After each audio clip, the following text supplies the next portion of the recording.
Duygu Sarışın Nişantaşı'nda takılıyor kameralarımıza. Şu sıralar spor ve at binme gibi aktiviteler yapıyormuş güzel oyuncu. İyi vallahi neler yapayım işte spordu, antigravitiydi, attı, böyle çeşitli şeyler. 2023 yılını soruyoruz.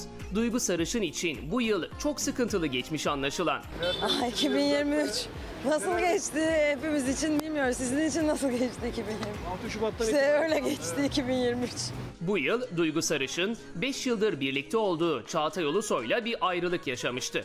Ayrılık konusu açıldığı gibi hızlı adımlarla uzaklaşıyor güzel oyuncu. 2023 evet deprem anlamında sıkıntı olur ülkemiz için de sizin de bazı anlamlarda galiba hani şimdi Teşekkür ilişkiniz ederim. vardı, bitti. Görüşürüz. İlişkisi Kendinize olmaz. iyi bakın.